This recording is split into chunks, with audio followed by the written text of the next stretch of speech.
con amplias áreas verdes, zona de parrilla, servicios higiénicos y 2 canchitas de gras sintético para fulbito y vóley, además de playa de estacionamiento privado. Ubicado en la avenida Riva Agüero 2009 en San Miguel. No esperes más y haz tu reservación al WhatsApp 976-199-425 o 976-373-618. Radio Santa Rosa, buenas nuevas en tu vida. En Radio Santa Rosa, hagamos lío con el Papa Francisco. ¿Qué mundo queremos dejar para el futuro? Dejemos un mundo con familias. Cuidemos las familias, porque son verdaderas escuelas del mañana. Son espacios de libertad, son centros de humanidad. Y reservemos un lugar destacado en ellas para la oración personal y comunitaria. Recemos para que las familias, gracias a una vida de oración y a una vida de amor, se vuelvan cada vez más laboratorios de humanización. Gracias, Papa Francisco. Radio Santa Rosa. Buenas nuevas en tu vida.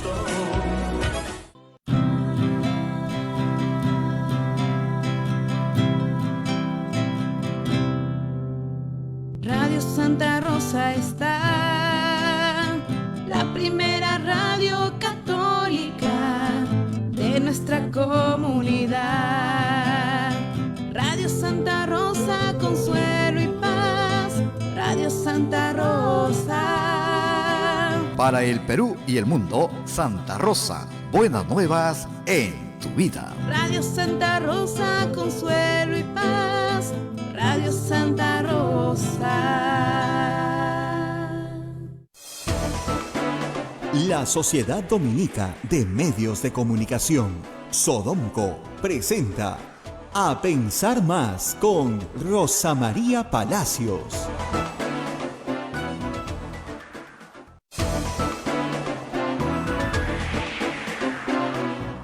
Señoras y señores, buen día, bienvenidos a Pensar Más con Rosa María Palacios a través de las emisoras de la Sociedad Dominica de Medios de Comunicación. En Lima nos escuchan por Radio Santa Rosa, en Chimbote RSD Radio Santo Domingo, en Arequipa Radio San Martín, Cusco Radio Veritas, Ucayali Radio Cepagua, La Convención Radio Quillabamba, Puerto Maldonado Radio Madre de Dios. Estas son las emisoras dominicas del Perú. También nos escuchan en Huánuco a través de Radio Huánuco, en Ayacucho, Radio La Voz de Ayacucho. En Puno nos escuchan por Radio Pública. En Ancash nos están escuchando por Radio Moro, Huancayo. Radio Cumbre es la radio del arzobispado de Huancayo. En Satipo nos escuchan por Radio Milenio, en Abancay por Radio Estación Solar, en Yurimaguas Radio Oriente, en Chota Radio Los Ángeles. Apumaqui Estéreo nos pone en todo el Perú y el mundo, y AM Tagua nos pone con los podcasts, que es en audios, y nos puedes escuchar en cualquier momento del día. También nos puedes descargar en tu teléfono celular, puedes entrar a la aplicación Play Store y descargas de allí el nombre de Radio Santa Rosa, el logotipo, y nos tienes en tu teléfono. Y además nuestra página web es radiosantarosa.com.pe. Es la página de Radio Santa Rosa y ahí estamos transmitiendo toda la programación, y A Pensar Más también está allí. Rosa María Palacios ya está llegando, no se preocupen, ella en un minuto está con nosotros, pero quería contarles que hoy día se ha publicado un nuevo chat, donde la señora Salgado dice: ¿por qué no llaman al ministro para que saque a Colchado? Esto pues en referencia a que la bancada fujimorista quería armar un complot para destituir al jefe de la DIVIAC, el coronel Policía Nacional del Perú, Herbert Colchado. en venganza. ¿Por qué? Porque este coronel dirigió pues la detención de la señora Keiko Fujimori y otros dirigentes de Fuerza Popular. Acá el chat dice lo siguiente: Octavio Salazar le dice: estimada Luz, estuve de 5 a 7, estoy llegando con Carmen para acompañar, saludos. Luz, Octavio, allí junto a Keiko está ese coronel Colchado, imagínate, es el que hablaba tú y Miyashiro. Así es, mañana te comento, amiga mía, así es. Y bueno, y así sigue el chat y dice también, ¿y por qué no llaman al ministro del Interior? Y Luz Salgado le dice, ¿y por qué no llaman al ministro del Interior y le exigen que saque a Colchado de toda la investigación respecto a Keiko? Él declaró abiertamente contra ella, dijo que Chávarri es el fiscal de Fuerza Popular. Estaba leyendo el chat, Rosa María. ¿Qué tal? Buena lectura mañanera. Muy buenos días a todos que nos acompañan desde las 8 en punto, acá llegando unos minutos después. Pero Abel les ha contado algo que es noticia hoy día en la República, y es esta permanente protección del fiscal Chávarri a como dé lugar, y que es redundante ya en otros chats de la misma agrupación política, ¿no? Y eso es obstrucción de la justicia. Pero claro, o sea, quiero escoger al juez, quiero escoger al fiscal, quiero escoger al policía, quiero escoger a... Es terrible porque ellos parten del principio inverso, ¿no? El policía está contra mí, el fiscal está contra mí y el juez está contra mí, porque no hace lo que yo quiero. Como he dicho siempre, ustedes saben que mi posición sobre el tema del lavado de activos ha sido uniforme durante muchos años. Yo no considero que en el mero acto de recibir financiamiento ilícito haya lavado de activos. Hoy día ya es un tipo penal autónomo, pero sí creo que para evitar ser procesada por ese delito, Keiko Fujimori ha incurrido en una cantidad de actos y sigue incurriendo en una cantidad de actos que tipifican como obstrucción de la justicia. Y su bancada no le ayuda en absolutamente nada, o lo que fue su bancada, ¿no? Que ya no lo será. Lamentablemente no la ayudan en nada en esta situación. Lo peor que le puede pasar a Keiko Fujimori es que se discuta, ¿no es cierto? Bueno, que lamentablemente hay personas dentro y fuera de las personas más cercanas a ti, que están haciendo este tipo de cosas, ¿no? El coronel Harvey Colchado es un coronel muy, muy reputado, está eficiente, sí. Con muy buena reputación, a jefe de la DIVIAC, que es la división que ha sido asignada para la lucha contra la corrupción. Y esta división está pues haciendo sus tareas como le ordena el juez y el fiscal, no porque le da la gana. Acá no tenemos policía política, ¿no? Es una policía que hace lo que tiene que hacer de acuerdo a lo que le ordena el juez a solicitud del fiscal. Justamente tenemos ahora un sistema acusatorio, ha cambiado, y los jueces cautelan todo el proceso para que no se vulneren los derechos de las personas que están siendo investigadas. Y la policía ejecuta las órdenes del juez. Y si el juez ordena que a Keiko Fujimori se le tiene que haber detenido, ¿qué culpa tiene el policía? Está ejecutando la orden del juez. ¿No? Es como los periodistas, nos matan por ser los mensajeros. Al mensajero lo tienes que matar, ¿no? En Roma lo mataban, ¿sabes? ¿No? Claro, si el mensajero traía malas noticias, mataban al mensajero, con lo cual se acababa el problema. Pero claro, pronto descubrieron que las malas noticias seguían ahí. Entonces no hay que matar al mensajero si no te gusta la noticia, ¿no? O como dicen, no puedes tirar el agua sucia con el bebé adentro.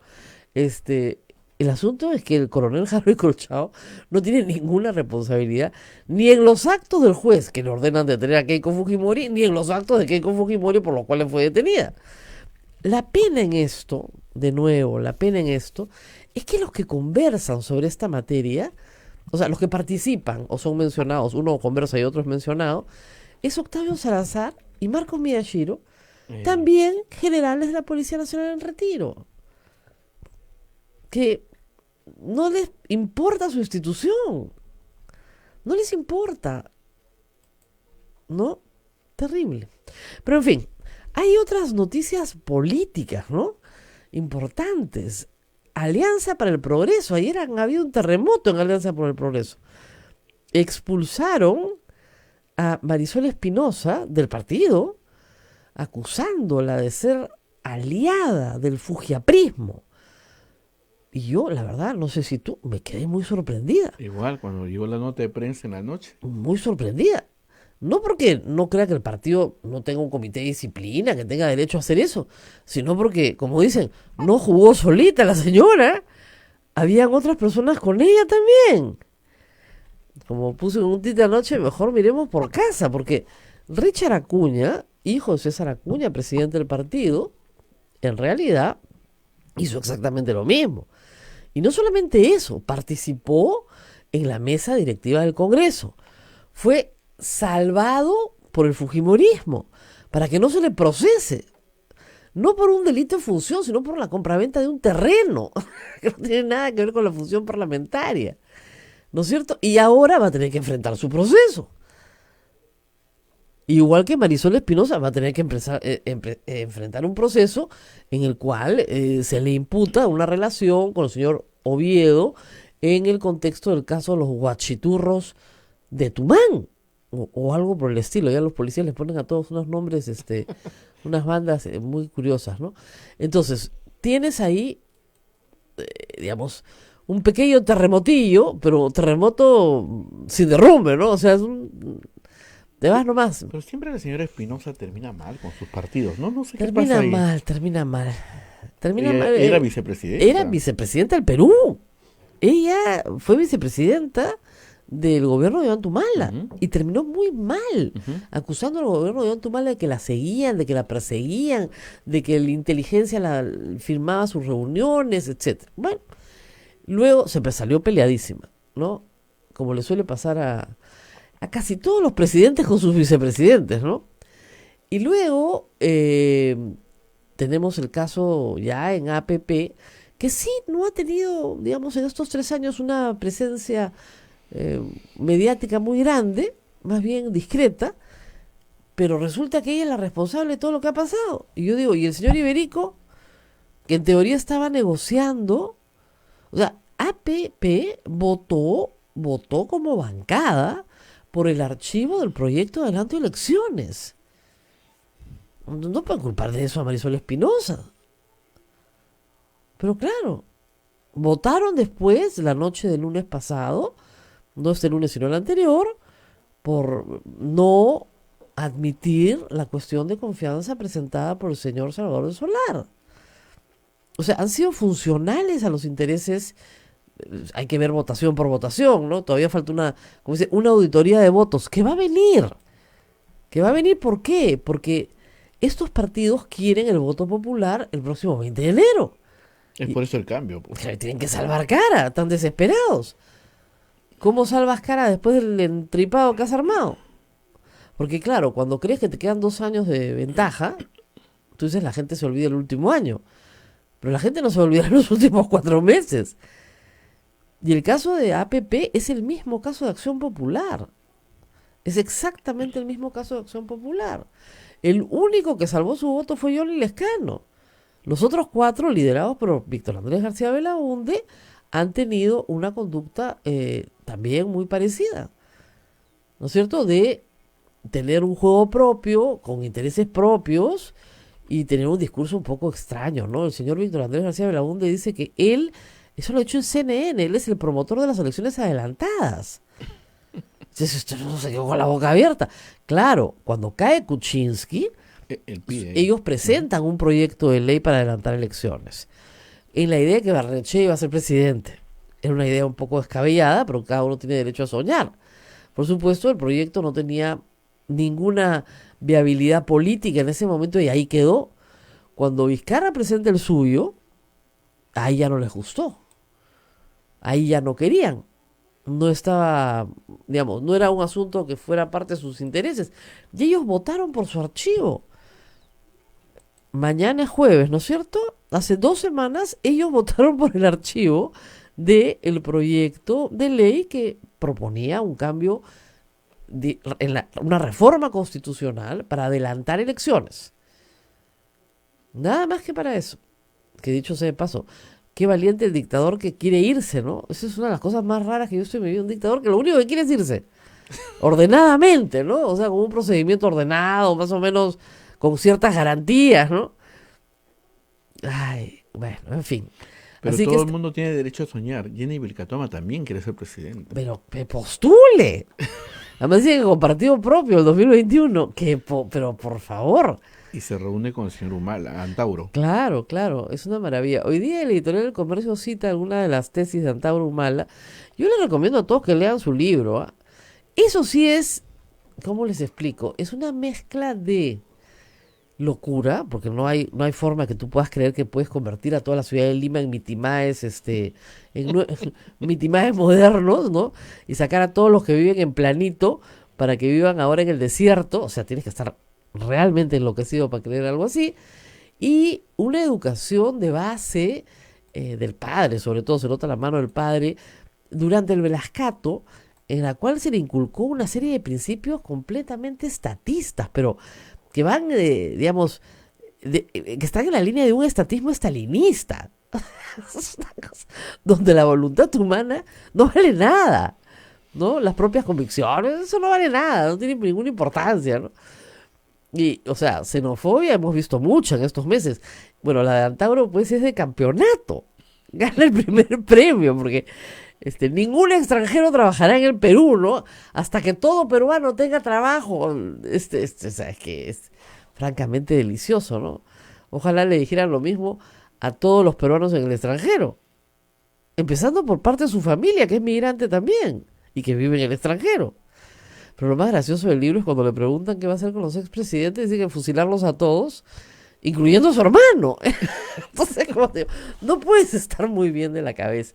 Pero en fin, tú sabes que los años de encierro a veces dañan pues la psiquis, ¿no?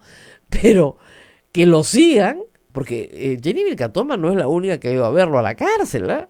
No. Ha estado con nosotros acá el señor don Virgilio Acuña. Hermano de César Acuña. Y también gente de izquierda. Por favor, el señor Castro, que se salió de la izquierda y se fue a la derecha, bueno, no sé muy bien dónde se fue, también ha ido a visitarlo a la cárcel. Hay una lista de visitantes en la cárcel de lo más variopinta. Lo que sí está clarísimo es que Antauro Humala no se aburre, ¿eh? Y que hay gente que cree que está tan loco que él puede jalar voto popular masivamente. Hay gente que está convencida de eso, que en el Perú la gente vota enloquecidamente y que este tipo de actos va a funcionar, ¿no? Pero así, vamos a ver. Es increíble, ¿no? En fin. ¿Qué más tenemos que decir para lo que pasa hoy? ¿Qué más pasa hoy? Bueno, el premio Nobel Mario Vargas Llosa volvió a repetir lo que ya había escrito en el diario. Había dicho que el Congreso estaba lleno de pillos, ¿no? Pillos y subanalfabetos. Semi-analfabetos. Cosa que ha molestado a algunas personas de vocación sensible, que creo que no han entendido la frase, ¿no? Que nunca falta, ¿no? El Twitter es un ring de box, como dicen. A ver, ¿qué quiere decir? Que son personas que sí han recibido alfabetización. Nadie se está burlando de alguien que no haya recibido alfabetización, por favor. Por supuesto que han recibido alfabetización y algunos en grado superior, ¿no? Tienen educación universitaria completa. El problema es que son analfabetos funcionales. No entienden lo que leen. Ese es el problema. Entonces, obviamente, eso te da una muy pobre calidad legislativa, ¿no? Si las personas no entienden lo que leen, o sea, el mismo texto lo entienden de cualquier manera, o simplemente no lo quieren entender, o simplemente no quieren leer, ¿no? Ya se nota, nosotros nos damos cuenta que hay gente que tiene poca... A ver, el señor Bienvenido Ramírez, por ejemplo, nos dijo que leer daba Alzheimer. Lo más gracioso de esa declaración es la cara de Guido Lombardi al lado, que lo mira como diciendo, ¿qué le pasa a este hombre? Ya, entonces, esa persona no es que sea analfabeta, no es que no sepa leer, no es que no tenga una educación superior, es médico, tiene educación superior, no es que no tenga una educación, es que su relación con la cultura es la relación de un semi-analfabeto. Eso es lo que se quiere decir en eso. O sea, no es que no sepa, sí sabe, por supuesto, y nadie está despreciando a la gente que no sabe leer. Es más, tienen derecho a postular porque no hay ningún requisito. ¿Ya? Ese no es el... Porque si hubiera querido despreciar a los analfabetos, hubiera dicho, pues, analfabetos, no. El semianalfabeto es el que sí tiene educación, pero se comporta en su vida cultural como si no la tuviera. ¿No es cierto? Y bueno, de pillos ha dicho, ¿no? ¿Qué les puedo decir? Ha sido muy suave en el término. Mira, la semana pasada, me parece que el lunes nosotros hicimos una lista acá basándonos en una recopilación de la República de unos 12 a 14 congresistas con problemas penales. Según el semanario Hildebrand en sus 13, son 49. No son 14 o 13, que podría ser el 10% del Congreso. No, son 49 congresistas con problemas de toda índole, judiciales, penales, yo no digo que sean culpables, pero 49, o sea, hay un grupo que de frente mintieron en su hoja de vida. Otro grupo que abusó de sus trabajadores en el Congreso, o porque les cobraba plata, o porque hacía que pagaran sus deudas, o por lo que fuera. Ahí nomás hay varios, en esas dos categorías. Otro grupo que fueron autoridades, alcaldes provinciales, distritales, y que tienen problemas con la justicia por sus gestiones anteriores. Y no problemas pequeños, ¿no? Porque siempre te pueden denunciar cuando eres autoridad. No, problemas grandes. Otro grupo que está acusado de hacer favores. De hacer favores como parlamentarios a personas, el caso del señor Becerril con el porcelanato, el mismo caso de la señora Espinosa. O sea, estamos hablando de ese tipo de causas. Y otros, bueno, ya, acoso sexual, otras cosas más graves también, ¿no? No es la primera vez que pasa en el Congreso, por cierto que no. Pero eso también nos llama la atención sobre a quiénes van a postular los partidos. Y por favor, o sea, apenas tengan las listas definitivas, aun cuando no se hayan inscrito las listas que todavía, hoy día o mañana sale el cronograma, tienen que circularlas para que todo el país pueda ver quiénes son estas personas. Claro, la gente se transforma cuando llega al poder, pero como van a llegar al poder por corto tiempo, esperemos que no dejen tan mal recuerdo. Pero la verdad es que tenemos todo el derecho a tener mayor información, mucho mayor información, sobre todo los congresistas que vienen de las distintas regiones del Perú. Y ahí un llamado a toda nuestra red de radios en Sodomco, más nuestras afiliadas católicas en todo el Perú, para que se haga realmente un examen profundo de las personas que se están presentando al Congreso, porque a veces a nivel nacional no se conoce que es un exalcalde que robó, no se conoce que es una persona que no cumple con sus obligaciones familiares, no se conoce nada, ¿no? Se presentan a nivel local, el partido a nivel nacional saca una buena votación, jala votación local y con 3.000, 4.000, 5.000 votos están entrando. Entonces, de verdad, es que hay que hacer un trabajo mucho más serio para advertir a la población de cuáles son los antecedentes de las personas que están postulando. Bueno, nos vamos a una pausa y regresamos para hablar justamente de derecho y constitución. Un asunto que está en este momento todavía controvertido, sobre todo en la cabeza de algunos periodistas, que son los más confundidos. ¿Es verdad? Los más confundidos son los periodistas, ¿no? Pero yo ya me he rendido, ¿ah? ¿Sí? O sea, acaso ahora puse en Twitter, mira, contra la creencia no se puede hacer nada. Porque la fe es así. O sea, si yo te digo, yo creo firmemente que Vizcarra es un dictador, ese es un acto de fe. Uh-huh. Yo no te puedo convencer de lo contrario, porque la fe es un acto de la voluntad, no acto de la razón. Yo no te puedo decir, dame tus razones. No tengo razones, pues yo creo. Ah, bueno, si tú crees, mejor lo discutamos porque estamos perdiendo el tiempo. Ahora, si tú quieres argumentar con razones, eso es otra cosa. Porque una persona que argumenta con razones puede cambiar su razonamiento. Puede cambiar, ver mejores razones o razones distintas. Pero una persona que parte de la fe, ya con la fe no nos metemos. Nosotros somos gente de fe. Contra la fe nada. O sea, yo creo, bueno. Y ojo, todas las personas son respetables, ¿ah? Pero todas las ideas no son respetables. De verdad, hay una gran diferencia entre una cosa y otra. Todos los seres humanos son respetables porque tienen una dignidad por el hecho de ser humanos. Pero sus ideas no son respetables. Algunas sí y otras no. ¿No? Si mañana tenemos a un genocida, nosotros no podemos decir que sus ideas son respetables. O sea, las ideas de Antauro Humala no son respetables. La persona de Antauro Humala, por supuesto, es respetable. Tiene una dignidad, tiene unos derechos, etcétera. Hay una gran diferencia. Y lo mismo pasa con las creencias, ¿no es cierto? Y las razones. O sea, la creencia no procede de la razón, procede de la voluntad. Yo quiero creer. Uno no se acerca a la fe, digamos, a Dios, porque viene un erudito y te presenta, ¿no es cierto?, un cuadro muy complejo de razones teológicas por las que tienes que creer en Dios.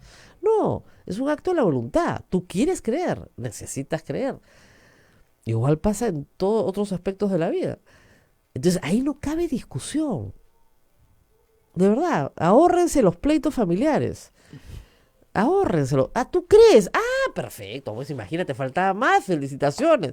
Entonces se le dirán, ah, te estás burlando de mí. No, es que creer es un asunto que no admite discusión. Si tú me dices, mira, yo he razonado así. Ah, qué interesante. Ahí sí podemos conversar. Esas son las razones. Sí, pero resulta, contra esa razón hay otra razón. Y será una razón contra otra razón. Pero no creencia, pues. ¿No? Es diferente. Porque contra yo creo, yo me retiro. Yo no quiero ningún debate contra alguien que cree, porque yo contra la fe no tengo discusión. Son actos de fe. ¿No es cierto? Yo no creo. O sí creo. Así es la fe. Muy bien, nos tenemos que ir a la pausa. A la pausa, un poquito rapidito, porque ya está nuestro invitado, y volvemos con el exministro de Justicia, Aldo Vázquez, abogado, ¿no es cierto?, y decano en la Universidad Antonio Ruiz de Montoya. Volvemos en un segundo. Sodomco, Sociedad Dominica de Medios de Comunicación. Somos la primera emisora católica del Perú. La primera en llevarte la mejor información, veraz y precisa, desde el mismo lugar de los hechos. Radio Santa Rosa, buenas nuevas en tu vida. Radio Santa Rosa lo invita a celebrar su 63 aniversario con el concierto Voces de mi Perú, segunda edición, con la participación especial de la novia del Perú, Amanda Portales, Diosdado Gaitán Castro, Eusebio El Chato Grados, Margot Palomino y el Grupo Siembra, y Silvia Falcón. Bailes y estampas, Danzas Perú, este próximo martes 15 de octubre, desde las 7 de la noche, en el auditorio del Colegio de Jesús, en la Avenida Brasil 2470, Pueblo Libre. Pueden comprar sus localidades numeradas en Teleticket de Won y Metro. Informes al 555-3878, anexo 101. Radio Santa Rosa, buenas nuevas en tu vida. Santa Rosa, buenas nuevas en tu vida. Sodomco, Sociedad Dominica de Medios de Comunicación.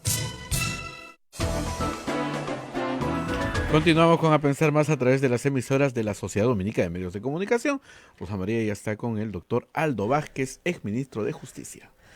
Doctor Vázquez, muchas gracias por estar con nosotros. No, encantado de estar con ustedes. Muchas gracias por la invitación. Bueno, estamos acá discutiendo sobre creencia y ciencia. Y claro, muchos colegas basan sus interpretaciones de la Constitución en la creencia, ¿no? Pero no en la ciencia. Y uno termina muy confundido. Y el público en general, ¿no? Y eso hay que decir un poco sobre la profesión de Derecho. La confusión pública es que uno tiene un abogado para cualquier cosa. Eso es lo que te dicen al final. Nada, abogado consigues para cualquier cosa. Para que te digan lo que tú quieras decir. ¿Es así? ¿Qué le podemos decir al público en primer término sobre la profesión de abogado?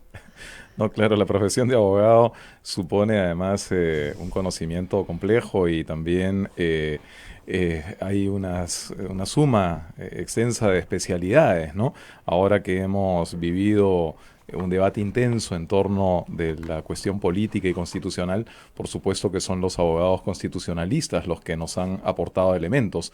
Y además esto es muy importante porque ninguna norma puede situarse absolutamente en todas las posibilidades que ofrece la realidad. Ese es el problema. Entonces ahí se requiere del conocimiento especializado para poder aportar elementos para la comprensión de la norma constitucional. Ahora, es gracioso porque en El Comercio publicaron un diccionario de términos para esta crisis, lo hizo Jerónimo Pimentel en tono de broma, ¿no? Era algo y decía: constitucionalista, definición, hombre heterosexual blanco que tiene un alto aprecio de sí mismo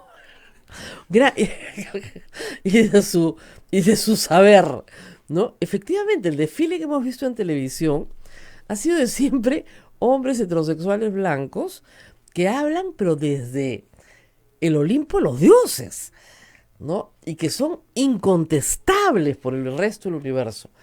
Y todos han sido contestados, o la gran mayoría de ellos, por la realidad. Así es. No, es terrible para la profesión de abogado.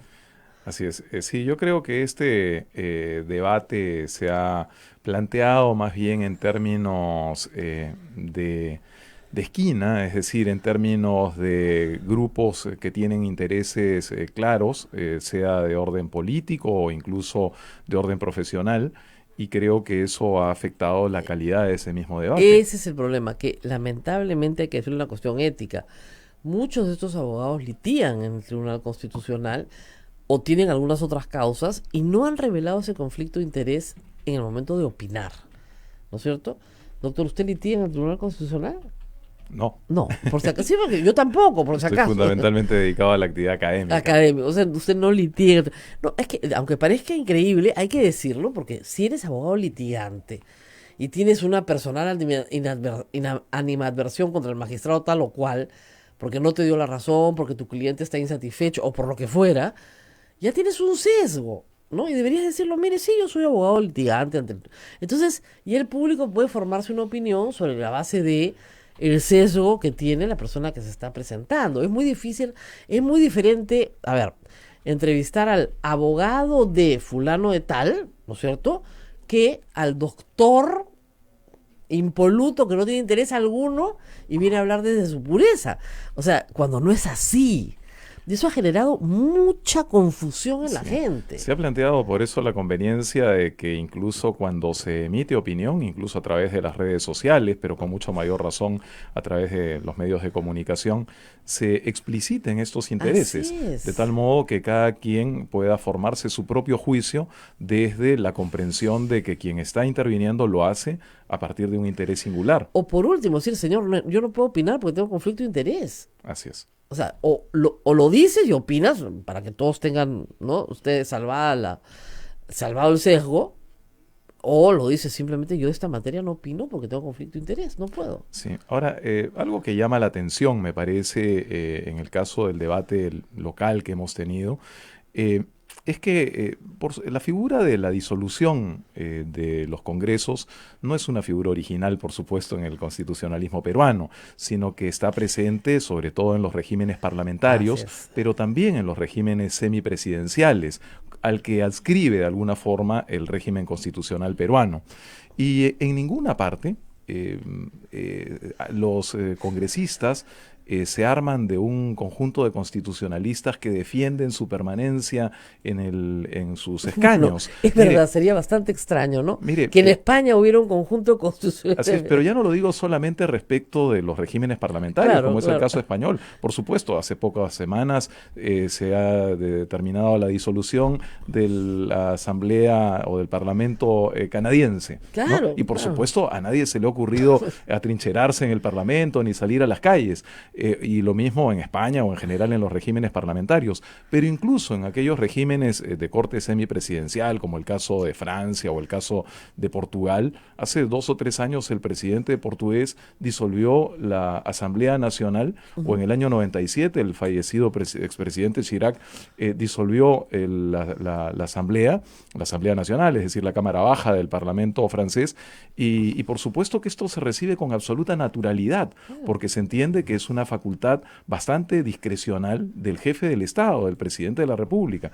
Y se entiende además esto porque se apela al soberano, se apela al árbitro supremo, se apela al pueblo, y todos los poderes constitucionales emanan del pueblo. Bueno, ¿qué es lo que dice Chirino Sotos en el famoso diario de debates? Dice al final, bueno, le devolvemos el poder al pueblo. Así es. O sea, si hay esta tensión que no se puede resolver, que el pueblo decida. Que ese es el sentido fundamental de la disolución de un Congreso. Claro. Es decir, no es el castigo a los congresistas, aunque esto venga implícito, sobre todo en un cierto sector del electorado.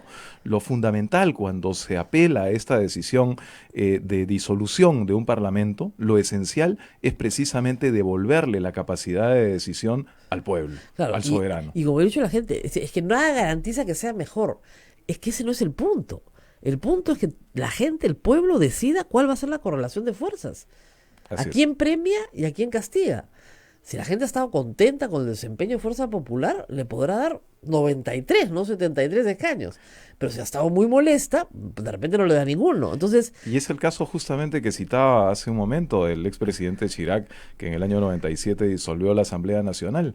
Y el resultado que obtuvo fue, en fin, perjudicial para su postura, porque logró menos parlamentarios de los que ya tenía. De modo tal que ese es precisamente el sentido esencial. Si es que, por supuesto, hubiese una mayoría a favor de quienes han sido disueltos, seguramente los respaldarán en las elecciones del 26 de enero. El 12 de octubre, la Comisión de Venecia va a emitir una resolución absolutamente, digamos, declarativa, no es vinculante para el Perú, pero aparentemente, porque ya hay un borrador en varias mesas que ha circulado, es muy favorable a un adelanto de elecciones y no tiene ninguna sorpresa respecto a la disolución del Congreso. Porque claro, son gente que ve derecho constitucional en el mundo entero y conoce los modelos, y los modelos te permiten hacer esto. Pero estaban muy sorprendidos ese día que estuvieron en la sesión del Congreso, hace apenas 2 semanas. Tenían unas caras de espanto. Bueno, claro, escuchar a un congresista decir que es parte de 5 organizaciones criminales espanta a cualquiera, ¿no?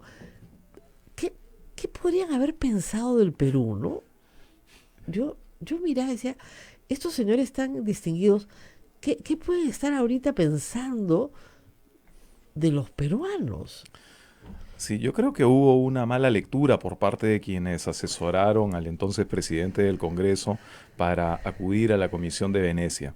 Claro, quien ve el pronunciamiento de la Comisión de Venecia sobre el caso de Venezuela o sobre casos más o menos exóticos como el de Moldavia, entonces seguramente pensaron que podía tener una inclinación a favor de la posición de la mayoría parlamentaria.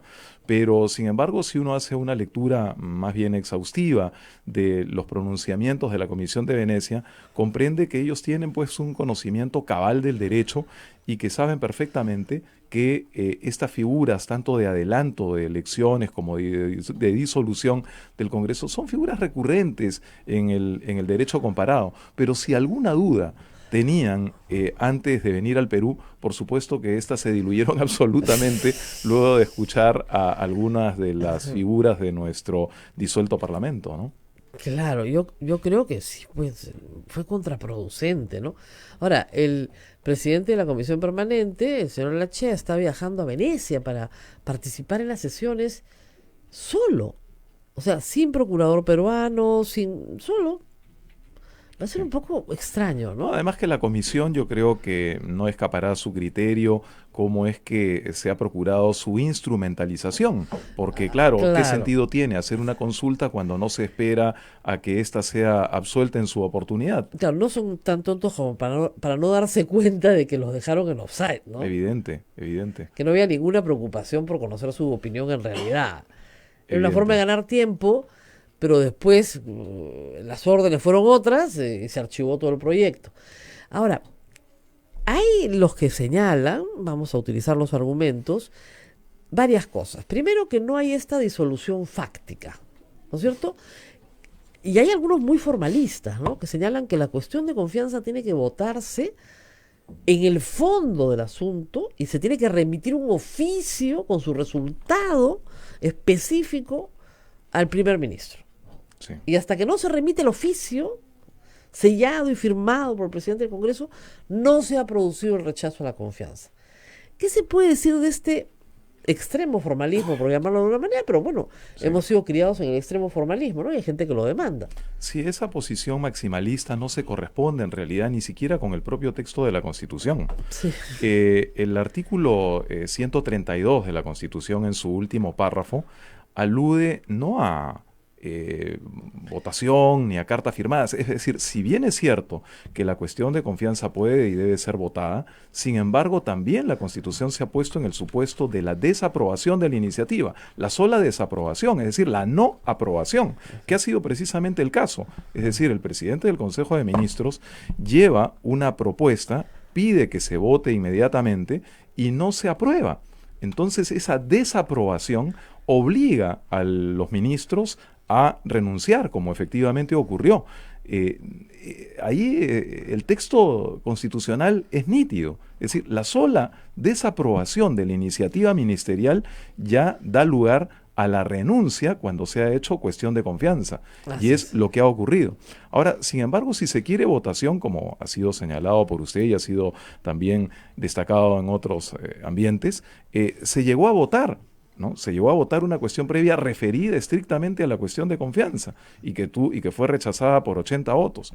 Pero por si todos estos argumentos no fuesen suficientes, debe imponerse también un principio que prima en nuestro ordenamiento jurídico y que es ampliamente acogido en el derecho comparado, que es el principio de realidad.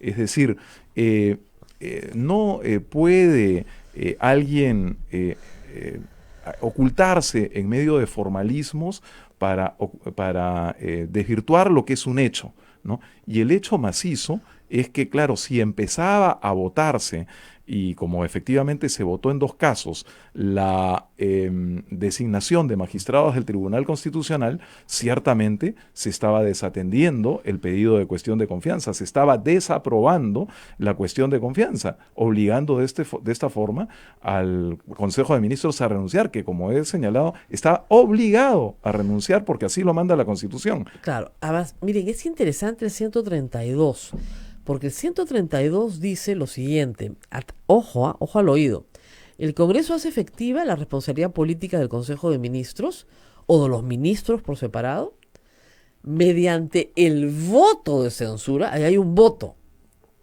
o el rechazo a la cuestión de confianza. Entonces, lo que implica es rechazar. Luego, en el mismo texto del 134 se habla de negado la confianza, ¿no es cierto? Y en el 136, si la confianza le es rehusada. Entonces hay rechazo, rehusar, negar. Pero en ninguna parte se dice que hay que, como se dice, votar la cuestión de confianza sola y mandar un oficio al presidente de la República donde se le indica que ha sido rechazado. Eso no está en ninguna parte. Sí, en todo caso eso sería una de las posibilidades, pero no es en ningún caso la única. Lo que indica la Constitución es que hay una conducta manifiesta del Congreso. Así es. Y el Congreso se rehúsa. Entonces, miren ustedes, vamos, como se dice en el derecho, a aplicar el ejemplo contrario. El Congreso decide no votar por la cuestión de confianza. Nunca. Así es. Nunca. No, hasta que no esté votada no se puede. No la vamos a votar. No la hemos rechazado, no la hemos aceptado, pero no la vamos a votar. Sí, hoy en... O lo que ha pasado varias veces, 2 veces, la vamos a votar y después podemos hacer lo que nos da la gana. Hoy en la jurisprudencia constitucional se empieza también a hablar de esta figura que viene del derecho civil, del fraude a la ley, y se empieza a hablar del fraude a la Constitución. Es decir, yo me aferro al texto de la norma, pero para lograr un propósito que es exactamente inverso. Claro. Que es contrario a derecho. A lo que dice la norma, así es, que es contrario al propósito y al espíritu de la norma. O sea, como bien sabemos, frente a la censura, que es una potestad del Congreso de la República, el Congreso de la República puede censurar a los ministros y los ministros no pueden atrincherarse en su despacho ministerial, sino tienen que irse. No pueden poner una acción de amparo contra el Congreso porque los han censurado, imagínense. El contrapeso es justamente la cuestión de confianza con su consecuencia de disolución cuando se ha negado 2 veces la confianza. De modo tal que yo no tengo ninguna duda de que el Poder Ejecutivo y el Presidente de la República han actuado en el marco de nuestra Constitución. Es verdad que casi en 40 años de existencia de esta figura constitucional de disolución, porque está presente desde la Constitución de 1979, no se había aplicado hasta ahora. Y entonces eso suscita probablemente, ante la falta de precedente en el Perú, suscita un debate intenso. Pero lo reitero, a nivel internacional esta es moneda corriente. Es moneda corriente además porque se apela en definitiva a la voluntad popular, a la decisión del soberano, y los poderes del Estado emanan del pueblo, de modo que acudimos al supremo árbitro. Ahora, parece que algunos partidos ya lo comenzaron a entender, ¿no? Más rápido. Dicen, bueno, es un hecho, no podemos hacer nada, ¿no?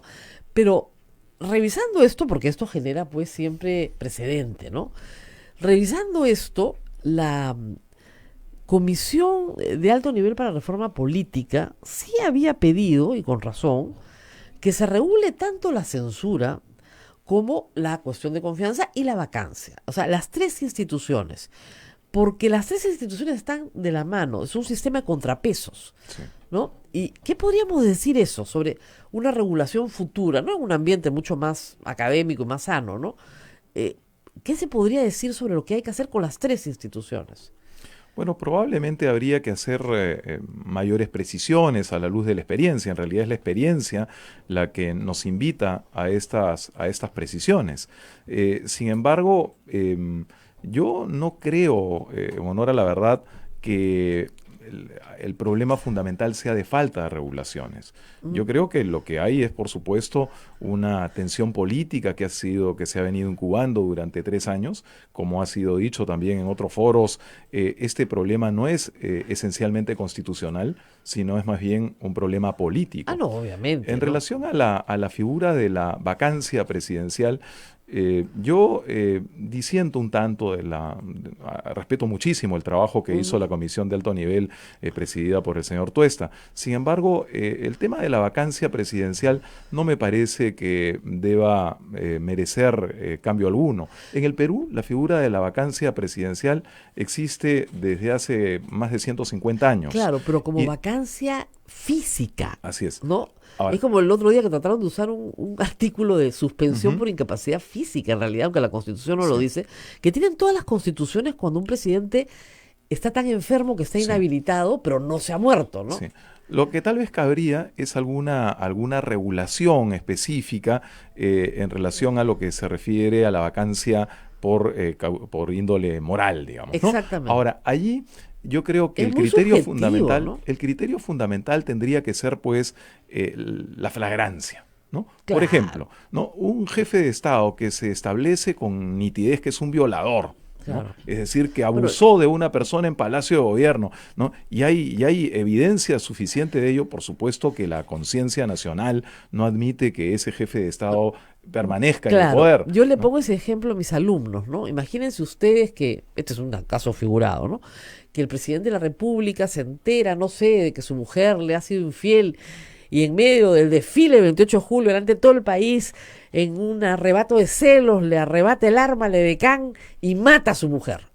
Sí. Lo ha visto todo el Perú, ¿eh? Flagrancia absoluta y total. De acuerdo a nuestra Constitución, el presidente no puede ser juzgado. Así es. No puede ser juzgado, aunque les parezca increíble, no puede ser juzgado por delito común hasta que deje de ser presidente. Lo cual tiene un sentido también, ¿no? Que es proteger la institución presidencial, porque claro, si al presidente se le plantean denuncias en todo el país y tiene que salir a defenderse en todas las fiscalías provinciales del país, claro, ¿en qué momento gobierna? Y es una forma, además, ha sido siempre la utilización del sistema de justicia para desesperar o amedrentar al enemigo político ha sido un arma muy utilizada en el Perú. Sí. Entonces, tal vez, en este caso, sí valga, pero tampoco puede ser, como sucede en el Perú, que si tengo 87 votos te vaco. Sí. Eso es un absurdo, porque eso es una revocatoria, y la revocatoria está prohibida en la Constitución. Así es. Entonces, lo que ellos planteaban era eliminar la vacancia por incapacidad moral. Sí, salvo flagrante delito podría ser, ¿no? Sí, yo me inclino más a una regulación que especifique situaciones posibles y vinculadas esencialmente a la idea de flagrancia. Claro. Ahora, por otro lado, sí, ellos planteaban una cosa que es interesante, que es que no te pueden censurar ministro por ministro. Porque es una forma de volver loco. Como no te bajan al gabinete entero, entonces no llegas a la situación que te permita hacer una cuestión de confianza, ¿no? Pero, o no te censuran 2 gabinetes, sino que solo se puede censurar gabinetes enteros, ¿ya? Y eso es un cambio bien importante en la práctica parlamentaria. ¿Qué piensa de eso? Bueno, es una posibilidad interesante, pero sin embargo sabemos también que el gabinete puede eventualmente hacer cuestión de confianza en relación a la eventual censura de un ministro individualmente considerado. Pero fíjese que recién se ha comenzado a hacer eso con Zavala. Sí, es verdad. En casi 200 años de historia. No porque no estuviera en la Constitución, sino porque, bueno, fue una idea creativa que a varios se nos ocurrió, ¿no? Y que decíamos, cuestión de confianza. Y acuérdese usted cuál fue la reacción del Congreso, aprobar una modificación al reglamento para que no se pudiera hacer cuestión de confianza sobre el mecanismo de control político. Declarada inconstitucional por el Tribunal Constitucional. Felizmente, pero digamos, fue un escándalo. Entonces, hay ahí una tensión, ¿no? El otro tema que es también bien interesante es el tema del veto. O sea, nosotros en el Perú, si el presidente de la República observa una ley, el Congreso insiste con la misma mayoría y aprueba la ley. En toda Latinoamérica no es así. Se necesita mayoría calificada. Necesitan 87 votos. Es decir, si el Ejecutivo observa, igual que en Estados Unidos, que tienen el mismo derecho de veto, si el Ejecutivo observa, si no tienes 87 votos, no se aprueba la ley. Entonces es un Ejecutivo mucho más sólido. Que no se les ocurrió en la Constituyente del 93, porque claro, tenían todo el poder del mundo, ¿no? Si se les hubiera ocurrido, lo hubieran puesto. ¿Qué piensa de eso? Sí, no, ahí sí estoy plenamente de acuerdo, ¿no? Porque de lo contrario, la observación presidencial se convierte solamente en un retardo de la promulgación de la norma. Así es. Y justamente el sentido de la observación presidencial es convocar a la reflexión, convocar a una revisión mucho más exhaustiva respecto de la primera. Y eso es todavía más importante en un sistema como el nuestro, en donde tenemos un parlamento unicameral, ¿no? Históricamente nosotros hemos tenido un parlamento bicameral, entonces cabía que esa reflexión se produjese más bien en el Senado de la República. Pero no habiendo Senado, estando ante un parlamento bicameral, por supuesto me parece muy prudente que ante una observación presidencial se requiera de una mayoría calificada que obligue a la generación de un cierto nivel de consenso y sobre todo a la reflexión mucho más aguda en relación a la norma sobre la que se pretende aprobar. Pues, de hecho, en términos materiales tenemos 2 senados, uno es el Consejo de Ministros y otro es el Tribunal Constitucional. O sea, no lo son, pero digamos, funcionan en materia legislativa como los que contienen, uno vigila la constitucionalidad y el otro vigila la legalidad, si se quiere, de lo que se emite desde el Congreso. Entonces, este doble juego se resolvería con un Senado, ciertamente, ¿no? Sin quitar las atribuciones. Ahora, viene al margen de lo que pasó, porque insiste la gente, es muy gracioso, ¿no? La gente te dice, pero no votaron la cuestión de confianza, y cuando la votaron, la aprobaron. Entonces, pero votaron la cuestión previa, es que es una cuestión previa, y eso es otra cosa muy graciosa, ¿no? De nuevo el formalismo. Era una cuestión previa que estaba interrumpiendo un proceso constitucional. Y las cuestiones previas, por su forma, no pueden interrumpir un proceso constitucional como el de la elección de miembros del Tribunal Constitucional. ¿Qué se repite? ¿Qué se responde a una cosa así? Bueno, en relación a la exigencia de votación, yo creo que hay una primera respuesta que es efectivamente que sí se votó en relación a la cuestión previa, y que la cuestión previa estaba directamente referida a la cuestión de confianza formulada. Pero aún si este argumento no fuera suficiente para algunos observadores o analistas o para el público, yo lo que creo es que hay que insistir en una cosa, y es que hay que entender que en derecho las cosas son lo que son y no lo que aparentan. Es decir, no se puede teñir bajo la apariencia de un voto, no se puede pretender que ese voto ya constituyó la efectiva aprobación de la cuestión de confianza. Es el principio, del, derecho laboral, ¿no? La primacía de la realidad. De la realidad, ¿no? Entonces, lo que ocurrió en su momento el lunes pasado fue más bien que se estaba dejando vacío de contenido, se estaba desnaturalizando la cuestión de confianza, porque ¿qué sentido tiene que se le diga al presidente del Consejo de Ministros y al gabinete, yo te doy la confianza, pero hago exactamente lo contrario de lo que tú me pides? Es decir, no tiene sentido alguno. Lógicamente no es posible sostener ese argumento. No, hay otros que van más allá, que señalan que el artículo 129, que permite la participación del presidente del Consejo de Ministros en los debates, no era aplicable, que debieron haber declarado improcedente su declaración. Sí. Improcedente, pero yo lo he leído hoy día, no estoy hablando. Improcedente la declaración. Entonces tú dices, ¿por qué? Porque no era el momento en que hiciera la cuestión de confianza. Pero lo estaba haciendo justamente para impedir. Tampoco puede impedir un procedimiento constitucional en marcha. Pero no había empezado. Además, el artículo 129 de la Constitución no establece ninguna limitación. Todo lo contrario, la lectura de su texto lo que indica más bien es una enorme amplitud para el ejercicio de la potestad de los ministros de Estado de intervenir en los debates. Y como quiera que la cuestión de confianza tiene que ser planteada en el Pleno, era absolutamente legítimo que el presidente del Consejo de Ministros formulara la cuestión de confianza en el Pleno. Más bien, el impedirle físicamente al presidente del Consejo de Ministros y a los ministros de Estado acceder al hemiciclo, por supuesto que hay ahí una infracción constitucional gravísima, severísima, ¿no? Que está limitando una potestad constitucional de los ministros de Estado. Bueno, vamos a ir a una pausa, nadie se mueve, que tenemos mucho más que comentar acá. Hay varias cosas que están pasando y también viene un proceso electoral, ¿eh? O sea, no se olviden que tenemos que votar ya en enero. Vamos a la pausa y volvemos. Sodomco, Sociedad Dominica de Medios de Comunicación.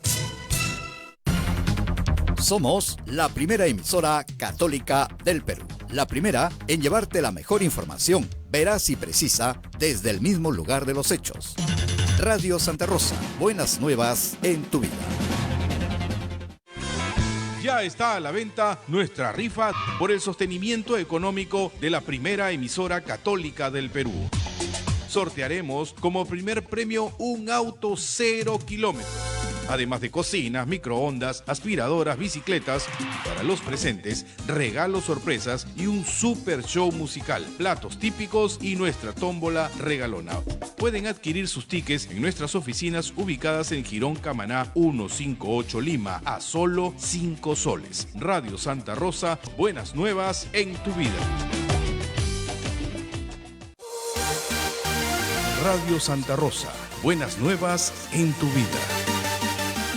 Sodomco, Sociedad Dominica de Medios de Comunicación. Continuamos con A Pensar Más a través de las emisoras de la Sociedad Dominica de Medios de Comunicación. En Lima nos escuchan por Radio Santa Rosa, Chimbote, Radio Santo Domingo, Arequipa, Radio San Martín, Cusco, Radio Veritas, Ucayali, Radio Cepagua, La Convención, Radio Quillabamba, Puerto Maldonado, Radio Madre de Dios.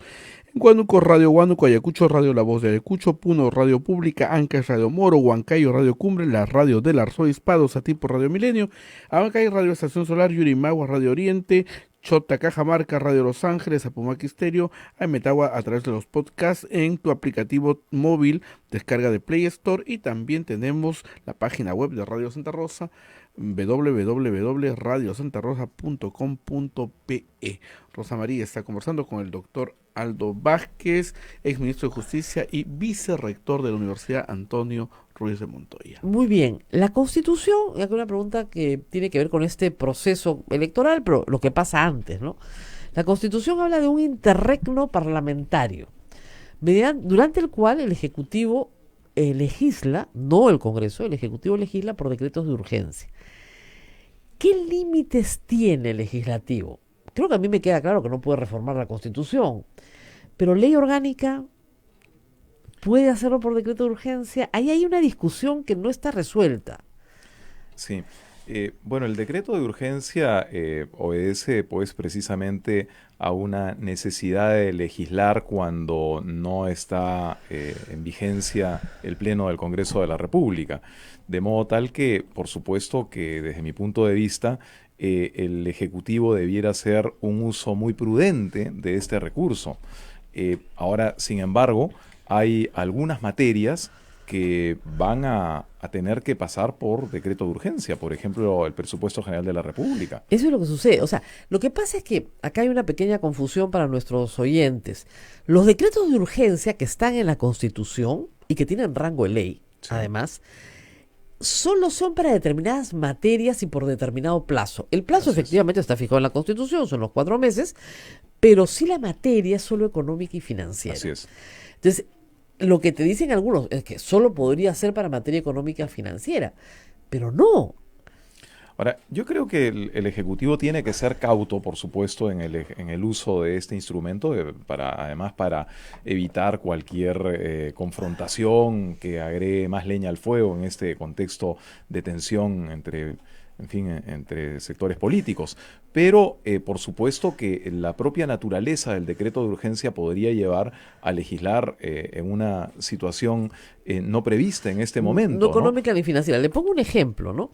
La señora Rosa Bartra, ¿cómo es? No cometió un error, sino un descuido, no me acuerdo cómo fue la palabra, y dejó a los peruanos en el extranjero sin votar. Más de 800.000 peruanos que no podrían votar en las actuales condiciones en las elecciones del 26 de enero. Votar es un derecho constitucional. Es decir, si estas personas piden una medida cautelar, un amparo, lo obtienen. El problema es que tendrían que pedirlo una por una, lo cual es un disparate. No puedes poner a 800.000 personas a pedir amparos particulares.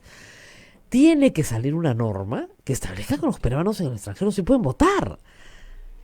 Sí. Ya, ¿cómo hacemos? ¿Cómo haríamos, doctor? Decreto de urgencia, no te queda otra. Sí, bueno, en este caso estaría respondiendo a su naturaleza el decreto de urgencia. Y hay ahí también pues un espacio para la interpretación, porque claro, cuando se alude al carácter económico y financiero de los decretos de urgencia, en realidad eso se ha pensado en un contexto ordinario, en el que hay un Congreso ordinario. Así es. Pero cuando se ha producido la disolución del Congreso y se dice que el Ejecutivo puede emitir decretos de urgencia, puede entenderse perfectamente que aun cuando no pierde, digamos, su carácter de urgente el decreto, sin embargo pueden haber situaciones que rebasan lo económico y financiero y que exigen un pronunciamiento a través de una norma de esta jerarquía, que como bien ha señalado usted, tiene exactamente el rango de ley, porque es la figura prevista para estas situaciones. Claro, pero entonces yo le pregunté el día 8, ayer feriado, o 7, ¿no? A la gente, dado que el Ejecutivo tiene facultades legislativas, ¿qué leyes debería aprobar? Y voy a hacer una lista larga, porque esa gente ha sido muy generosa, me da muchas ideas. Un grupo muy grande son leyes vinculadas al estatuto del congresista, que en realidad son reforma constitucional y no se podrían hacer, ¿no? Que no tengan inmunidad, ¿no es cierto? Que no tengan semana de representación, que no tengan antejuicio, en fin. Un grupo grande de personas que están indignadas con el Congreso y que más bien tenemos que esperar que los que se presenten al Congreso nos ofrezcan eso, ¿no? Pero otras normas interesantes, como por ejemplo, esa es una norma económica que nosotros hemos propuesto acá, que las facturas se paguen a los 30 días de vencidas como máximo. Una norma que tiene Chile, ¿eh? Chile de Piñera, o sea, esto no tiene nada de socialista. ¿Por qué? Porque hay millones de soles en el mercado que las grandes empresas con proveedores pequeños no pagan. Y son millones. Y se vive del factoring cuando perfectamente a los 30 días se podía pagar lo que se debe. Claro, obviamente con un plazo de adecuación. ¿Ese tipo de normas las podría sacar el Ejecutivo? Bueno, esta última, si es que se puede fundamentar respecto de su carácter económico y financiero, sí eventualmente podría ser aprobada mediante decreto de urgencia. Claro. Ahora, sin embargo, insisto en que esta no es una oportunidad para que el Ejecutivo pueda legislar con absoluta amplitud. Claro, no es el año 92. No es ese el espíritu, digamos, de la Constitución. Estamos claros que estamos ante un interregno, ante una etapa de transición absolutamente Ahora, hay una posibilidad de revisión, temporal, ¿no? Hay una posibilidad de revisión, por supuesto, siempre la hay, ¿no? Pero me parece que sería constitucionalmente discutible y políticamente cuestionable. Claro. ¿no? Porque de lo que se trata justamente en una circunstancia como esta es que el Poder Ejecutivo evidencie su carácter absolutamente democrático. Claro. Y esto no debería ser puesto en cuestión, más aún cuando hay voces, es verdad que voces aisladas, pero hay voces que insisten una y otra vez en que estamos viviendo una dictadura. Aquí estamos en el centro de Lima, acabo de caminar por varias calles, no he visto absolutamente ningún signo de que estemos ante un régimen autoritario, dictatorial. Hay una trinchera en la puerta con 20 militares adentro, no, mentira. No, lo que sucede es que, claro, no, pues es que no es ese tipo de dictadura, ¿no? Es una dictadura, además, según la señora Luz Salgado, estamos en una dictadura comunista, chavista, castrochavista, vizcarrista, ¿ya? Yo le dediqué el programa del lunes a hablar de eso porque, bueno, hay que leer un par de libros de historia, ¿no? Para saber qué cosa es una dictadura comunista, ¿no? A lo Stalin, ¿no? O sea, Antauro propone eso, sí, claro, por supuesto, pero no es el caso actual. Hay personas que dicen, y esta es una cosa que he escuchado mucho, que es como yo digo siempre, que es como estar un poquito embarazado, ¿no? Que no es un golpe de Estado, ¿ah? Pero que es inconstitucional. ¿Cómo se come eso? No sé. No, lo inconstitucional, el prefijo in significa contrario, ¿no? Es no constitucional, contrario a la Constitución. Y justamente lo que hemos tratado de explicar hace un rato es cómo es que esta disolución se produce en el marco de la Constitución. Claro. Es verdad que puede haber algunos aspectos opinables, ¿no? Pero en lo sustancial, por supuesto que se trata de una decisión perfectamente enmarcada en la Constitución del Estado. Ahora, cuando se habla de una dictadura, por supuesto, una dictadura por definición es la concentración de todos los poderes en una sola persona o grupo. Para perpetuarse en el poder. Y con el propósito, además, efectivamente, de perpetuarse en el poder. En el caso de elecciones. Por eso es que se ha hecho muy bien la comparación con lo que ocurrió con el 5 de abril del año 92. Claro. Allí, el entonces presidente Fujimori no solamente disolvió el Congreso sin ningún amparo constitucional, sino que además disolvió los gobiernos regionales, cerró la Contraloría General de la República, intervino el Poder Judicial. Se voló toda la Corte Suprema. Por supuesto. Entonces, allí sí estábamos claramente técnicamente ante una dictadura, cuando menos hasta la elección del Congreso Constituyente Democrático, ¿no? Pero nada de eso ha ocurrido, ¿no? De modo tal que hablar de dictadura solamente puede explicarse por la exacerbación de los ánimos, por la intemperancia de algunos, pero no tiene ningún correlato en la realidad. No, pero es inconstitucional. Que más bien, yo creo que la palabra es... O sea, yo puedo discutir, y creo que eso es lo que confunde a todos, la conveniencia o inconveniencia, ¿no? Sí. Que es diferente. No, esta medida es inconveniente. Bueno, claro que es inconveniente disolver el Congreso. En ninguna democracia sana, disolver el Congreso es un paseo. En las más sanas nadie se sorprende porque es parte de los atributos propios del presidente, pero en general no es lo mejor que te puede pasar. Lo mejor que te puede pasar es vivir en armonía total. Sí, o como lo decía usted hace un rato, ¿no? Hay quienes piensan que efectivamente nada garantiza que un próximo Congreso sea mejor que el que hemos tenido. Nada lo garantiza. Eso nos lleva al ámbito del debate político, ¿no? Es decir, es por supuesto materia legítimamente opinable. ¿El resultado será favorable, será desfavorable desde el punto de vista político? Lo veremos. Yo creo que políticamente ha sido la fórmula más adecuada, porque de lo contrario nos habríamos visto en una tensión interminable entre Ejecutivo y Congreso hasta el 28 de julio de 2021.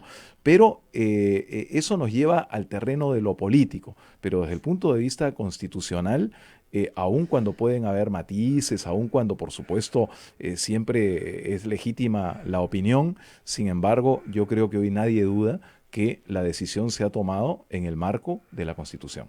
Claro, digamos, hay que entender, como decíamos, ¿no? que las formalidades son importantes. La forma, por supuesto, que importa. Por eso era importante que Salvador Solar entre al hemiciclo, diga lo que dijo, en la fórmula en la que lo hizo, además, en los términos en los que de inmediato, y lo dice muy claramente, para que ustedes me den la confianza o la rechacen. Y es exactamente lo que hacen inmediatamente después cuando votan la cuestión previa, con los hechos. Entonces, sí hay formalidades que se han cumplido. Lo que no es posible es que tú le digas a una persona no en la mañana y le digas sí en la tarde. Porque ya... Ahora, efectivamente, el presidente no estaba obligado a disolver el Congreso. No, por supuesto. Eso es su decisión. Esto ha ocurrido porque ya se había producido en este periodo constitucional una primera caída de un gabinete precisamente por negación de cuestión de confianza, que fue el caso del gabinete Zavala, ¿no? De no haber mediado esa situación, por supuesto que el presidente habría estado materialmente impedido de efectuar esta disolución. Y este tema de que no se puede hacer cuestión de confianza en materia constitucional. No hay limitación alguna en la Constitución. El propio Tribunal Constitucional ha sido explícito en ello.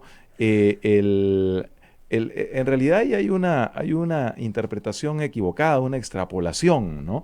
Es decir, el artículo 206 de la Constitución alude a la imposibilidad de que el presidente pueda observar normas de carácter constitucional, leyes de carácter constitucional. Sin embargo, se hace una extrapolación y se dice, bueno, como no puede hacer esto, entonces el gabinete, ya no el presidente, porque la cuestión de confianza es una facultad del gabinete, el gabinete no puede hacer cuestión de confianza. Pero esa es una interpretación que no tiene ningún fundamento en el texto mismo de la Constitución del Estado. Ni en el diario de debates. Así es. Ni siquiera en la sentencia del Tribunal Constitucional. Lo único que dijo el propio presidente del Tribunal Constitucional, el doctor Blume, en un voto singular precisamente respecto de este tema en noviembre del año pasado, dice casi literalmente que no hay límite a la... Y después salió en televisión a decir que él mismo se limitaba. Así es. Él solito se limitó. Pero sí lo dijo. Dijo lo que decía Chirino Soto, la cuestión de confianza es para cualquier cosa. Es una forma muy coloquial de decirlo, pero es para cualquier cosa. Para cualquier asunto que le interese al presidente de la República, lo que quiera. Y si queremos buscar experiencias en el derecho comparado, vuelvo a referir el caso francés. La Constitución de la Quinta República Francesa, la Constitución de 1958, establece, en el artículo 12, si la memoria no me falla, la potestad del presidente de la República de disolver el Congreso. Y fue nada menos que Charles de Gaulle, ¿no? En el año 1962, el primero al amparo de esa facultad constitucional, el primero en disolver la Asamblea Nacional Francesa. ¿Y lo hizo en qué circunstancias? Precisamente cuando el gabinete Pompidou fue a plantear una reforma constitucional a la Asamblea Nacional, y esta fue rechazada por la Asamblea Nacional, y entonces el presidente de Gaulle disuelve el Congreso. Entonces, y estamos hablando de un régimen afín al caso, del Perú, donde estamos ante un régimen además hay que tener una cosa, semipresidencial. cuando se escribe la Constitución del 79, los que estaban discutiendo la Constitución tenían el ejemplo de los regímenes, sobre todo el español, que acababa de aprobar su Constitución. Un año antes. O sea, un año antes, y la influencia de la Constitución española en la Constitución del 79 es notable, gracias sobre todo a Villarriestra. Javier Villarriestra trae el Tribunal Constitucional, trae una serie de instituciones que las trae de España, pero también de Francia. Y ellos colocan la cuestión de confianza porque la traen de Francia en el entendido de que era una solución para el problema que tuvo Belaúnde. Así es. Y eso es muy importante destacarlo, ¿no? Es decir, el régimen del 45 al 48, con José Luis Bustamante y Rivero, cae y se produce un golpe de Estado como consecuencia de las tensiones entre el Poder Ejecutivo y la mayoría parlamentaria, dominada también entonces por el Partido Aprista. En el 68. El gobierno del año 63 al 68, con Fernando Belaúnde Terry, se repite nuevamente la historia, es decir, la alianza apro-odrista hace mayoría en el Congreso de la República, hostiliza al Ejecutivo, derriba a numerosos ministros, alguno porque no recordaba cuál era el precio de la papa. De la papa en Ica, alguna o de los jurisdicción del payares país. en Ica, te juro, una cosa así de locos era. Entonces, claro, ante esa experiencia, justamente, con buen criterio, el constituyente del año 79 la importa define, igual, porque era con 3 gabinetes y solo diputados. Así es porque había parlamento bicameral, entonces tenía sentido la disolución de la Cámara Política. ¿Qué es lo que ocurre en el derecho comparado? Normalmente lo que se disuelve es la Cámara Política, lo que habiendo en nuestro país un Congreso unicameral, se disuelve el Congreso, pero sin embargo se mantiene la Comisión Permanente. Y lo que es interesante es que el texto de Chirino Sotos del 92, que explica por qué se hace la Constitución, él tiene un texto donde dice que Fujimori tenía la oportunidad de disolver diputados sin dar un golpe de Estado, haciendo uso de la cuestión de confianza. Es mal, o sea, lo que le molesta es que no se haya hecho uso, no se forzara la figura de la cuestión de confianza para disolver el Congreso constitucionalmente. Eso está por escrito. Sí. Lo que sucede es que luego, en la Asamblea ya del 93, cuando le piden los fujimoristas que institucionalice la disolución sin causa, por una vez durante el mandato, Chirino Sotos le dice no. Eso es institucionalizar el 5 de abril. Ya tiene la cuestión de confianza. Sí. Ya está. Ya no sean 3 gabinetes, sean 2 gabinetes. Sí. ¿Ya? Y ahí cambió. Y como era una unicameral, una sola cámara y te disuelves todo el Congreso, pero se mantiene la comisión permanente como recuerdo histórico del Senado, en realidad. Así es. Entonces, hay una historia detrás de todo esto. Esto no lo ha sacado Vizcarra debajo de un sombrero. O sea, hay un desarrollo histórico y una razón por la cual esto existe. Ahora, en este desarrollo histórico, una nota a pie de página que es curiosa, en el 48, en el 68, en el 92 y en el 2019, ha habido un partido político que siempre está en estos eventos. Sí. No tiene pierde. Que hay un golpe de Estado por una tensión entre gobierno y Congreso, o hay una disolución del Congreso, como es el caso, el APRA siempre presente del lado opuesto al Ejecutivo. Siempre presente. O sea, es una constante histórica, ¿no? Siempre. Sí, es un estigma que seguramente tendrá que llevar el partido aprista y que ojalá las nuevas generaciones de dirigentes, de líderes de ese partido tan importante en la historia política del país puedan revertir. Así es. Bueno, nos tenemos que ir despidiendo, pero tienes muchas preguntas, te veo, Abel. Preguntan sobre el amparo presentado ante la Corte Superior de Lima de la señora Marisol Espinosa contra la medida del presidente Martín Vizcarra de cerrar el Congreso e interrumpir sus labores como parlamentaria con el objetivo de ser repuesta. Ella quiere ser repuesta. Sí. Bueno, yo creo que no corresponde esta acción de amparo. Creo que no corresponde, primero porque hay otra vía, el propio Código Procesal Constitucional establece que debe ser declarada improcedente una acción de amparo cuando existen otras vías. Y en este caso, en todo caso, la vía sería seguramente la acción popular, que es la que procede frente a decretos supremos, como es el de disolución del Congreso.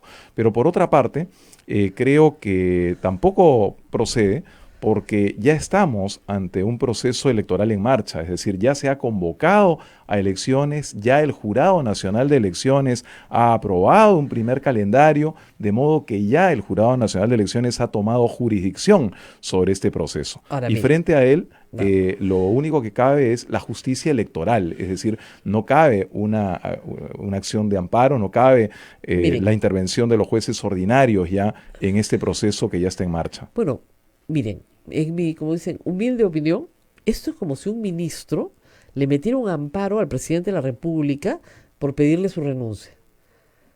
Imagínense que un presidente de la República dice, señor, por favor, su renuncia. No renuncio. Lo ceso. ¿Qué ha pasado? A Aurelio Pastor lo cesaron, pues se negaba a renunciar. Muy bien. Entonces yo presento un amparo contra el presidente de la República para que me reponga como ministro de Estado. Ustedes dirían, ¿qué? Se volvió loco el ministro. Ya, esto es exactamente lo mismo. El presidente ha usado una facultad constitucional, disolver el Congreso. Ya está disuelto. Digamos, ya no te puede, no hay reposición en el cargo. Además que no habría dónde reponerla. Claro, porque ¿dónde te tampoco repongo? es materialmente imposible porque no hay en este momento un pleno, no hay un congreso. Entonces, ¿dónde habría que reponerla, no? Así es. ¿Se pueden explicar un poco esto del decreto de urgencia para destrabar obras detenidas? Hoy día salió un decreto de urgencia, efectivamente, pero que es de materia económica, Sí. financiera. O sea, es exactamente lo que dice la Constitución sobre los decretos de urgencia, no hay problema ahí.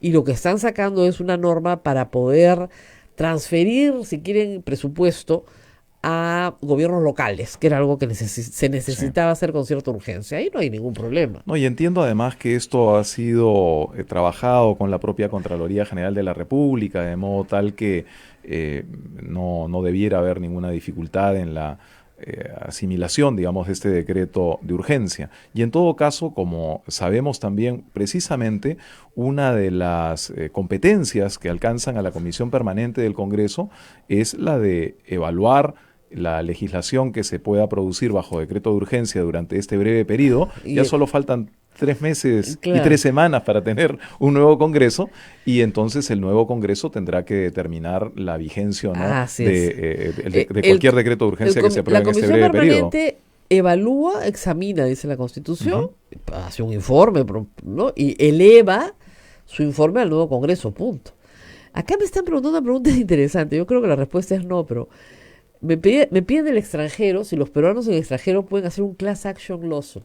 O sea, cuando haces un class action en Estados Unidos es un grupo de personas presenta una acción, pero que es un paraguas para todas las personas que estamos en la misma categoría, ¿no? Yo creo que no hay un amparo así en el Perú, ¿no es cierto? Para poder votar. Sí, ahora, sin embargo, probablemente... No, la verdad es que lo encuentro, es un tema que habría que analizar, por supuesto, ¿no? Pero ya hay un grupo que ha presentado una acción de amparo. Pero el Tribunal Constitucional, que es quien tendría que podría extender los efectos, ¿no? Yo pienso que ante una situación de flagrante vulneración del derecho constitucional a elegir por parte de los ciudadanos peruanos en el extranjero, podría caber alguna interpretación de esa índole, pero sin duda que requiere todavía una evaluación mayor, sí, ¿no? Yo sí creo que son derechos políticos fundamentales, pues no te pueden dejar sin votar, ¿no? O sea, no hay forma. No, y están pues en el núcleo duro de la constitucionalidad y del orden democrático, ¿no? Se le está privando además a un sector que representa, no sé, cuando menos el 5% del electorado nacional. No, y además porque... digamos, en esto lo que me explicaban a mí es que el Perú fue pionero. O sea, una de las primeras constituciones del mundo que admite el voto de sus nacionales en el exterior y organiza elecciones en el exterior es la Constitución del 79. Sí. Y después fue copiada por toda América Latina, que tenía los mismos problemas migratorios. Entonces, es increíble que te quiten un derecho que ha sido pues, manifiestamente reconocido por constituciones, ¿no? Además por un error, ni siquiera con voluntad. Sí. ¿No? El problema es que la Comisión de Alto Nivel había propuesto un distrito electoral para los peruanos en el exterior. Y por evitar discutir ese tema y por rechazarlo, mejor dicho, rechazaron el párrafo entero. Cut and paste y pack. Y se quedaron los peruanos en el exterior sin votar. Sí. Y que es probablemente una muestra más del modo en que se ha legislado en el Perú durante estos 3 años, ¿no? Y probablemente también en ello haya influido el hecho de que los partidos que tenían mayoría en el Congreso de la República no tuvieron en las elecciones últimas todo el respaldo que habrían deseado en el exterior. Así es. Pero en fin, todo peruano tiene derecho a votar, está acá clarísimo, ¿eh? Y si tú eres peruano, donde quiera que estés, tienes derecho a votar. El Estado tiene que establecer las fórmulas, ¿no? Pero en fin. ¿Cómo crees que le va a ir a Toledo hoy día? Está pidiendo otra vez. Mal. Pero yo a ver, una timba, yo les aseguro que Toledo se va a presentar ante el juez, pero como si fuera inimputable. Pero por supuesto, el show que vamos a ver ahora, o sea, pobrecito, pero como si fuera inimputable. ¿Como loquito? Inimputable, así como dicen papando moscas, pues, ¿no? Entonces, claro, va a haber una presentación, ¿no? Seguramente van a pedir una evaluación, de todas maneras, ¿no? Que es lo que corresponde en estos casos. Pero Lo que sucede es que es cierto, o sea, una persona no puede estar en un encierro de esta naturaleza, son encierros muy duros, está en una prisión federal de alta peligrosidad, donde claro, no lo pueden tener suelto porque los otros prisioneros lo atacan, o sea, por su propia seguridad. Pero el solitario pues es terrible para la salud mental, entonces sí, efectivamente puede haber ahí un problema de derechos humanos. Pero yo creo que se va a exacerbar un poquito ese problema el día de hoy en la audiencia. No es por maldad, pero sería una estrategia clásica de Alejandro Toledo, ¿no es cierto? Bueno, doctor, nos tenemos que ir. Muchas gracias. Hemos estado con el doctor Aldo Vázquez. Siempre me dicen que repita el nombre de los invitados porque la gente que se engancha tarde no sabe con quién estoy hablando. Con quién ahí lo tienen en pantalla. Ah, lo tienen en pantalla. Los que nos siguen en pantalla, pues los que nos siguen por radio no... Hay de todo, tenemos televidentes y oyentes, las dos cosas. Bueno, nos tenemos que ir, no se olviden que esta radio vive de su generosidad, que tiene que ser un poquito más generosa. En estos días hemos trabajado bastante, pues colaboren, ¿no? Mil disculpas, no anunciamos que ayer no salíamos en vivo. Oye, sí, qué pena. Me llamaron de Estados Unidos preocupadísimo, que si nos habían cerrado, no. La dictadura. Claro, que a veces los peruanos no se olvidan, pero es feriado en el Perú. Ah, ups, ok, ayer fue feriado, y qué rico feriado, la verdad que lo merecíamos, ¿eh? Ese fue el día del periodista en realidad. Y quería decirles que, que nada, que seguimos al aire, que aquí nadie se ha ido, y que hay 3 cosas en las que nos pueden ayudar. Una es con PayPal, a través de la página web de Radio Santa Rosa. Otra es comprando su rifa, 5 soles acá en la puerta de Santo Domingo. Pero vamos a hacer igual que el año pasado, ¿no? El que quiere un talonario de 100 tickets... Tenemos delivery, ¿no? Así es. Así es. Son 500 soles, hombre, tampoco es el fin del mundo, no puede vender en su oficina, ¿ya? Y el concierto. El próximo martes 15. El próximo martes 15, Voces de mi Perú, es un concierto que se hace en beneficio de nuestra radio, pero también celebrando nuestro aniversario. Claro. 63 aniversario de Radio Santa Rosa. Y esto va a ser en el Colegio de Jesús, que queda en la Avenida Brasil, y tiene un elenco buenísimo. O sea, todos los cantantes folclóricos más importantes del Perú van a estar ahí. Amanda Portales, Silvia Falcón, el Chato Grau, Diosdado Gaitán. Todos van a estar ahí. Entradas en Teleticket. Listo, nos vemos mañana. Chao.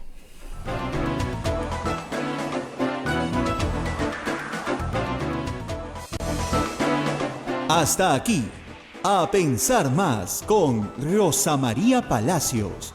Este programa fue producido por la Sociedad Dominica de Medios de Comunicación, Sodomco. Radio Santa Rosa. Comunicando buenas nuevas en tu vida.